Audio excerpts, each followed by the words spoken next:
Hello class. Welcome back बच्चों। लो प्यारे बच्चों, स्टार्ट कर रहे हैं नया लेक्चर। बेटा, लास्ट लेक्चर में ना मैंने कुछ बात शुरू करी थी, एक नया कंसेप्ट भी लिखवाया था आपको। ठीक है ना? Some other important formula to be used while calculating liquidity ratio, ये लिखवा दिया था और हल्की सी चर्चा इस पर कर भी चुका हूँ मैं। बेटा, एक फॉर्मूला ये था कि वर्किंग कैपिटल रिपीटेडली यूज होगा बेटा आपके आने वाले क्वेश्चन में। बेटा, वर्किंग कैपिटल का फॉर्मूला होता है C A minus C L. ठीक है ना? बिजनेस स्टडीज के हिसाब से वर्किंग कैपिटल हो या करंट एसेट्स हो एक बात है, पर बेटा अकाउंट्स के हिसाब से डिफरेंस है। और ज़्यादातर पेपर में क्या आता है बेटा, आपको करंट एसेट्स और वर्किंग कैपिटल दे देगा और कहेगा करंट रेशो निकालो। तो करंट रेशो का फॉर्मूला होता है C upon C L. Current assets है पर करंट लाइबिलिटी नहीं है, तो बेटा इस फॉर्मूला का यूज़ करके आप करंट लाइबिलिटी निकाल लोगे, फिर हो जाएगा। या वर्किंग कैपिटल और करंट लाइबिलिटी दे देगा, तो इस फॉर्मूले का यूज़ करके करंट एसेट्स आ जाएगी, तब रेशो निकलेगी। तो एक तो ये इंपॉर्टेंट बात। दूसरी बात बेटा, दूसरा फॉर्मूला है टोटल डेट, और टोटल डेट बराबर होता है बेटा long term debt plus short term date. बेटा, अगर मैं कंपनीज एक्ट की बैलेंस शीट को टी फॉर्म में बनाऊं, तो बेटा सबसे पहला हेड था शेयर होल्डर फंड, सेकंड मेरे कोर्स में नहीं है, third one non current liability, fourth one current liability, यही था। सर, बात को अगर आप ढंग से समझो तो एक सेकंड की बात है, क्योंकि रेशो वाला चैप्टर बिल्कुल रटने से नहीं होगा। बात लिखा हुआ टोटल डेट, टोटल डेट का मतलब है टोटल कर्जा। टोटल कर्जा, टोटल कर्जा किसके बराबर होगा बेटा? ये तो कर्जा होता ही नहीं, ये तो शेयर होल्डर फंड है, यानी कि बेटा बिजनेस के ऑनर होते हैं शेयर होल्डर, ये तो ऑनर्स फंड है, मालिकों का लगा हुआ पैसा। कर्जा तो टोटल ये है। आप खुद सोचो, share holder fund, share holder कौन होते हैं? मालिक ही तो होते हैं कंपनी के। तो बेटा ये तो ऑनर फंड है, तो कर्जा क्या है बेटा? यही दोनों कर्जा है। लॉन्ग टर्म डेट मतलब कुछ और नहीं बेटा, नॉन करंट लाइबिलिटी, और शॉर्ट टर्म डेट बेटा कुछ और नहीं, करंट लाइबिलिटी। हाँ बेटा, हाँ इंटरनल लाइबिलिटी होगी, ठीक है ना, लेकिन शेयर होल्डर फंड को क्या बोलते हैं? ओनर्स फंड बोलते हैं, मालिकों का पैसा बोलते हैं। ठीक है जी, चलो बाबू सामने देख रहे हैं सब। बेटा कई बार पेपर क्या करेगा, आपको टोटल डेट देगा, नॉन करंट लाइबिलिटी देगा, वर्किंग कैपिटल देगा, और आपको कहेगा करंट रेशो निकालो। अब आप सोचोगे कि वर्किंग कैपिटल दी, ना करंट एसेट्स बताया, ना करंट लाइबिलिटी बताया मुझे। ठीक है ना बेटा? इस फॉर्मूला से आप करंट लाइबिलिटी निकालोगे। टोटल डेट में से अगर मैं नॉन करंट लाइबिलिटी को माइनस कर दूं, तो current liability would be the balancing figure. बेटा करंट लाइबिलिटी को पुट करो इस इक्वेशन में वर्किंग कैपिटल के साथ, तो current assets would be the balancing figure. दोनों चीज़ें आ जाएंगी बेटा, तब कैलकुलेट होगा करंट रेशो। ठीक है जी? अभी मैं इस पर बेस्ड ही क्वेश्चन कर रहा हूँ, जो आपकी प्रॉब्लम बकाया वो सब बकाया रहने दो। ठीक है ना? 3-4 जो भी है स्टेटमेंट वाले क्वेश्चन की, वो बकाया रहने दो। 2-3 तो मैंने उस दिन ले ली थी। ठीक है ना? वो बेटा हम कल देखते हैं। ठीक है, कल आते ही वो प्रॉब्लम लेंगे पहले, फिर आगे बढ़ेंगे। ठीक है जी? लो बाबू सामने देखते जाना। अब मुझे लगता है बैक टू बैक 15 क्वेश्चन होंगे और 15 मिनट में हो जाएंगे। ठीक है जी? सब सामने देख रहे हैं आप। बेटा इसने आपको वर्किंग कैपिटल दी, टोटल डेट दिया, लॉन्ग टर्म डेट दिया, कैलकुलेट करने को करंट रेशो। अभी बता के हटा हूँ, सेम क्वेश्चन आ गया। ठीक है जी? बेटा जब टोटल डेट पता है, तो टोटल डेट किसके बराबर है? चाहे लिख लो long term debt plus short term debt, चाहे लिख लो non current liability plus current liability. बेटा टोटल डेट की कीमत है 1,00,000, लॉन्ग टर्म डेट यानी कि नॉन करंट लाइबिलिटी की कीमत है बेटा 70,000, तो करंट लाइबिलिटी कितनी? Current liability 30,000। बाबू वर्किंग कैपिटल 45,000, वर्किंग कैपिटल किसके बराबर होती है? C A minus C L. Current assets निकाल लो यहाँ से बेटा, C A minus C L. Current assets भी आ गई बेटा, इधर जाएगा 30,000, पॉजिटिव हो जाएगा बेटा 75,000। करंट एसेट्स आपके सामने है, करंट लाइबिलिटी आपके सामने है। करंट रेशो निकालने में कितनी देर लगनी है? ठीक है जी? 2.5:1। ठीक है, इजी वन। बढ़ते हैं आगे। लो पढ़ना बेटा। बाबू कहता है working capital 6,00,000, trade payable 180, other current liability 20,000। बेटा वर्किंग कैपिटल गिवन है C A minus C L, formula क्या है बेटा? वर्किंग कैपिटल 6,00,000 है, करंट एसेट्स में यहाँ से निकालूंगा, क्या बेटा इन दोनों को मिला दूँ तो करंट लाइबिलिटी बन जाएगी? किसके बराबर होती है करंट लायबिलिटी? एस्टोस, ठीक है ना। ये रहे ट्रेड पेबल, ये रही अदर करंट लायबिलिटी। नहीं दिया हुआ शॉर्ट टर्म बोरोइंग, नहीं दिया हुआ शॉर्ट टर्म प्रोविजन, मुझे क्या, ठीक है जी। तो current liability would be 2 lakh, current assets की वैल्यू आ गई बेटा 8 lakh. Current assets 8 lakh, current liability 2 lakh, ratio is 4:1। ठीक है जी, सिंपल। बाबू बढ़ते हैं आगे। लो, ये बड़े काम की बात है। बाबू कहते हैं लिक्विड एसेट्स किसी बिजनेस में है 70,000, इन्वेंट्री गिवन है बेटा including loose tools of 20,000, 35,000, prepaid expenses 10,000, working capital 60,000। कहता है आपको करंट रेशो और लिक्विड रेशो निकालनी है। ठीक है जी बेटा, करंट रेशो निकालनी है, फॉर्मुलाइज CA अपॉन CL। पहले फॉर्मूला लिखना, आधा नंबर तो एक में से ऐसे ही लूट लाओगे। ठीक है जी बाबू, करंट एसेट्स क्या मेरे पास हैं? देखो है, करंट लायबिलिटी है, करंट लायबिलिटी भी नहीं है।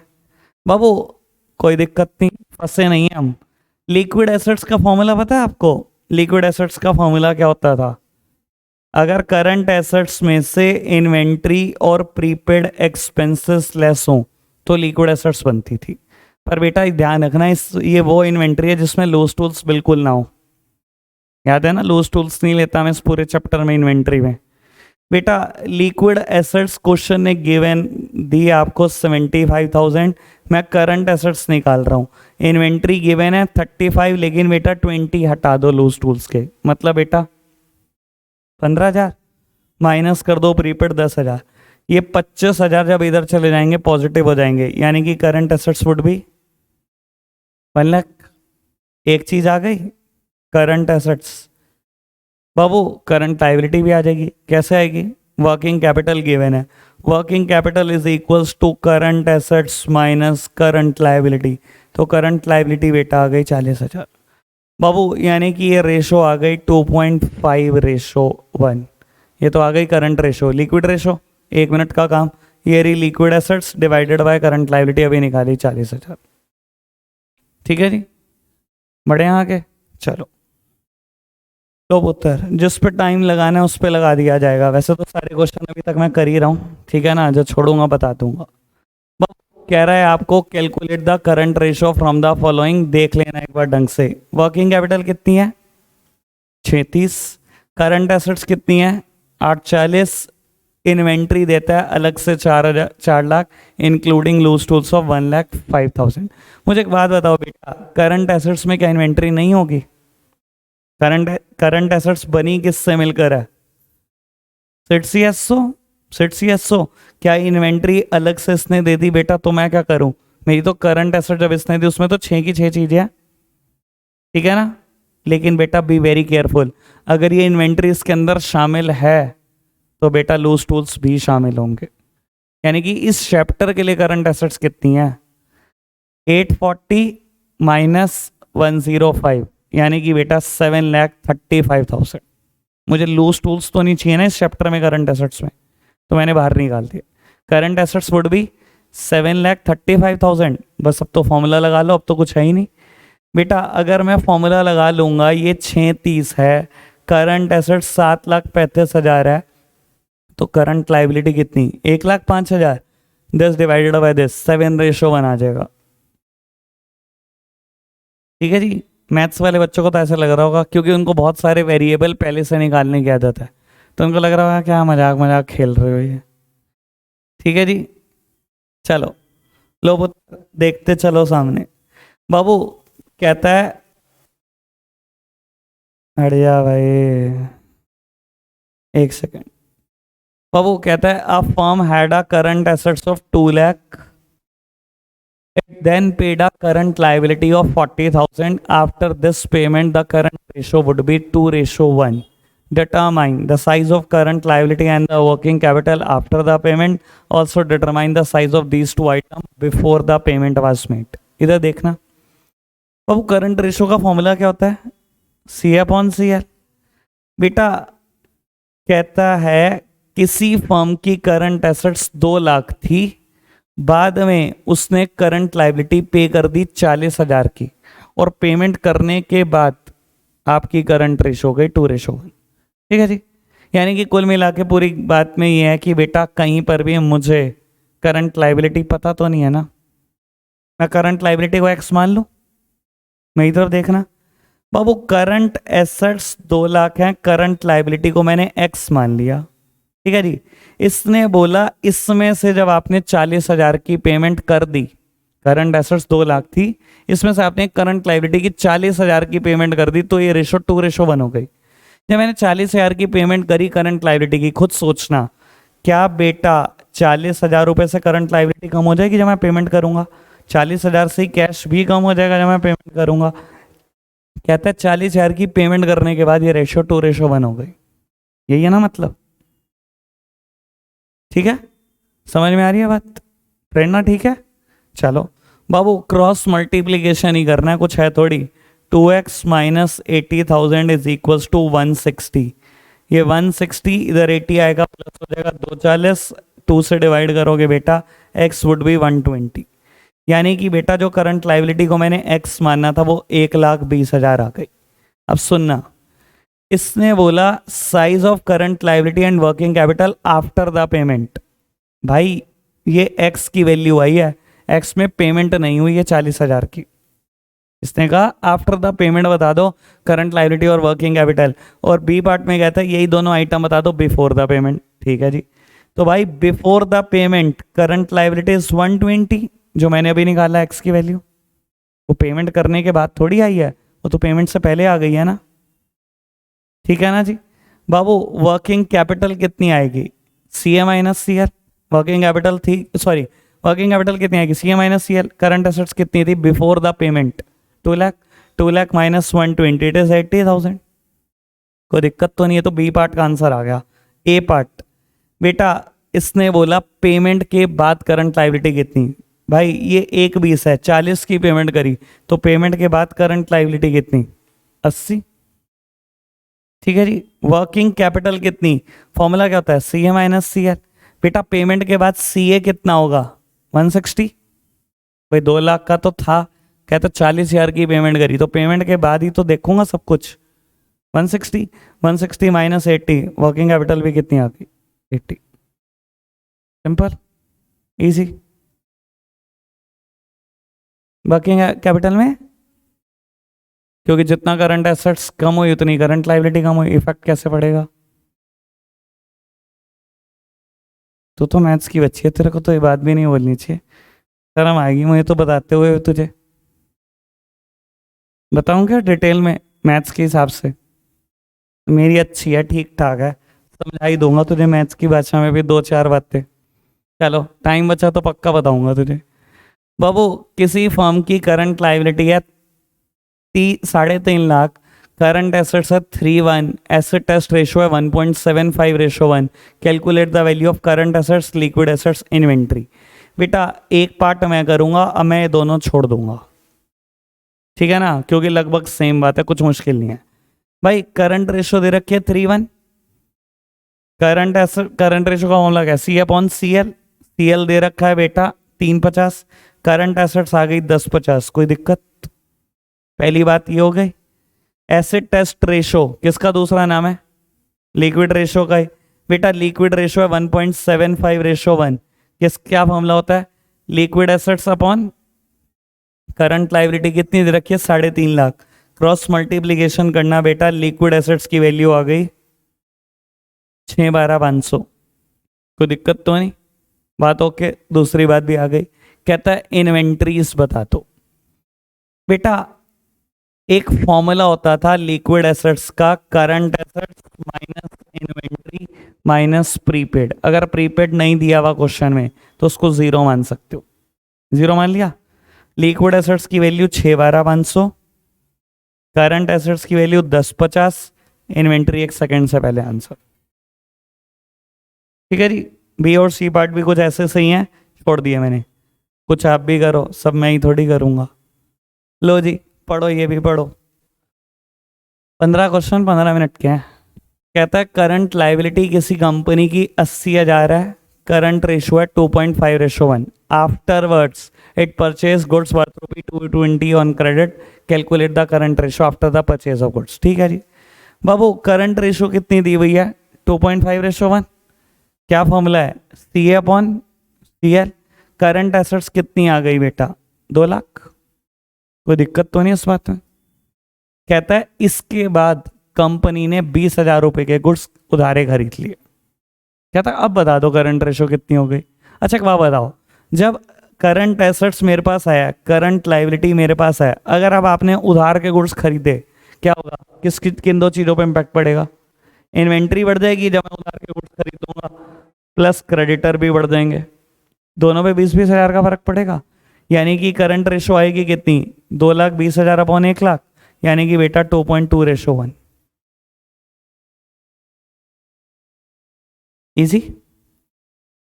बढ़े आगे भाई, किसी को कहीं प्रॉब्लम है बता दे रहा, ये क्वेश्चन करने लायक चलो है। अब बहुत मज़ेदार क्वेश्चन अब आया, बहुत देर के बाद एक ऐसा क्वेश्चन जो शायद आप खुद ना कर पाते, पहली बार पढ़ना। कहता है बिजनेस के पास करंट रेशो है 3:1। करंट रेशो का फॉर्मूला क्या होता है? C A upon C L. क्या है बेटा? 3:1। पढ़ना आगे। क्विक रेशो है 1.2:1। ठीक है जी। If the working capital is 180 then calculate the total current assets and the inventory. Working capital कितनी दे रखी है? 1,80,000। फॉर्मूला क्या होता है? C A minus C L. क्या बेटा सी ए या सी एल कोई भी वेरिएबल पता है? ना सी ए पता ना सी ए।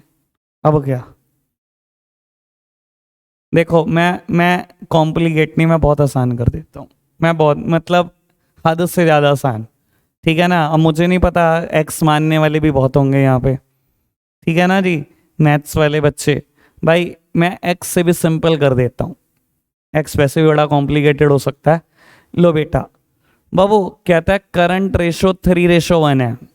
भाई इधर देख लो, करंट रेशो 3:1 है। करंट रेशो क्या बताती है? C A upon C L. बेटा assume the C A to be 3, assume the C L to be 1। कोई दिक्कत तो नहीं? क्विक रेशो क्या बताती है? Liquid assets upon current liability. Current liability तो पहले ही एक आ गई, यहाँ पे भी एक है, तो बेटा लिक्विड एसेट्स को एज्यूम कर लो 1.2। जो क्वेश्चन है मैंने तो वही कर लिया। मुश्किल करा? सबसे आसान करा? एक बात बताओ, वर्किंग कैपिटल किसके बराबर होती है? C A minus C L. 3 - 1 is equals to 180। 2 की वैल्यू कितनी आ गई? 180। 1 की वैल्यू कितनी आ गई? 90,000। अब तो कुछ बताना ही नहीं। 1 की वैल्यू 90,000 है, तो 1.2 कितना होगा? तो 3 कितना होगा? लो अब बताओ क्या निकालना है। करंट एसेट्स ये लो जी 270। इन्वेंट्री, इन्वेंट्री किसका डिफरेंस होता है? सी ए और एल ए। भाई लिक्विड एसेट्स किसके बराबर होती है? Current assets minus inventory. Prepaid नहीं दिया हुआ तो 0। इन्वेंट्री किसके बराबर होती है? सी ए और एल ए का डिफरेंस ही तो होता है। 2,70,000 में से 1,08,000 गए, 1,62,000। जब दोनों वेरिएबल मिसिंग हो जाए ना बेटा, सी और सी एल गए, तो समझ लेना यही फॉर्मूला लगेगा। ठीक है, चलो लो उत्तर बढ़ाते हैं बात को आगे। ये सिंपल है, सेम क्वेश्चन है जो पहले मैंने करा, कुछ नहीं है इसके अंदर। करंट एसेट्स है, करंट लाइफ, अरे कुछ नहीं है भाई। क्विक रेशो का फॉर्मूला लगाओगे क्या? Liquid assets upon current liability. ये पता है, लिक्विड एसेट्स नहीं पता, करंट लाइबिलिटी पता है, लिक्विड एसेट्स आ जाएगी। इन्वेंट्री निकालने को कहा, सी ए और एल ए का डिफरेंस इन्वेंट्री का। ठीक है, ये तो ऐसे क्वेश्चन है बहुत थके हुए। अगेन ये बहुत थका हुआ है, मैं नहीं करूँगा। सर लिक्विड एसेट्स पता है, इन्वेंट्री पता है, दोनों जोड़ दोगे क्या आ जाएगा? Current assets. अब बाकी सब हो जाएगा। ठीक है ना? इस फॉर्मूला का यूज़ करोगे, क्विक रेशो का करंट लाइबिलिटी आएगी। क्विक रेशो है, लिक्विड एसेट्स है, करंट लाइबिलिटी निकल जाएगी। करंट एसेट्स मैंने बता दिया, इन दोनों को जोड़ कर आएगी। कुछ नहीं है, 1 सेकंड का क्वेश्चन है। ठीक है जी, चलो अभी जैसे मैंने क्वेश्चन करा फिर वैसे ही क्वेश्चन आ गया बेटा। Current ratio 3.5:1, quick ratio 2:1, assuming the inventory to be 24,000, find out this and that. बाबू एक बात बताओ, अगेन इसने इन्वेंट्री दे दी, इन्वेंट्री डिफरेंस होता है सी ए का और एल ए का, ना सी ए पता ना एल ए, दोनों वेरिएबल मिसिंग कर दिए, गेम खेल गया, कुछ नहीं होता, हम वही चल देंगे। करंट एसेट्स को एज्यूम कर लो 3.5, current liability to be 1, L A to be 2, current liability तो 1 है। बेटा इन दोनों का डिफरेंस ही तो होता है inventory, 3.5 minus 2 is equals to 24,000, 1.5 is equals to 24,000, 1 की वैल्यू आ गई 16,000। अब जो कहेगा वो निकाल लो, 16,000 ये आ गया, 32,000 ये आ गया, 40 और 8 56,000 ये आ गया, जो कहेगा वो आंसर है 1 सेकंड से पहले। ठीक है जी, कम हुए यार क्वेश्चन अभी तक, क्या ही बताऊं इसमें, मैं कुछ नहीं कर रहा, एक पैसे का क्वेश्चन है। करंट एसेट्स ये रही, इन्वेंट्री माइनस करो, प्रीपेड माइनस करो, लिक्विड एसेट्स आ गई, इन दोनों का यूज करके करंट लाइबिलिटी आ गई, लिक्विड रेशियो निकालनी। चलो आ गया वो question, total date minus long term date क्या आ जाएगा, शॉर्ट टर्म डेट यानी कि करंट लाइबिलिटी, करंट लाइबिलिटी और वर्किंग कैपिटल का यूज करोगे क्या आ जाएगा, करंट एसेट्स, जो ये रेशो कहेगा वो निकल जाएगी। क्या ही बताऊं, तो सोच रहा हूं कौन सा करूं, कुछ है ही नहीं भाई। बाबू इलस्ट्रेशन 23 तक सब हो गया, छुट्टी नहीं कर दो। एक बार बताओ कहाँ तक करे हैं इलस्ट्रेशन, 7 तक। अब ना क्वेश्चन 8 to 23 करना, इलस्ट्रेशन छोड़ दो, क्वेश्चन 8 to 23 जा सकते हो, लेकिन एंट्री तब लेना कल जब ये क्वेश्चन होंगे, प्रॉब्लम जितनी मर्जी लाओ, मुझे कोई दिक्कत नहीं। ठीक है जी, आज के लिए इतना ही रखेंगे प्यारे बच्चों, बाय बाय।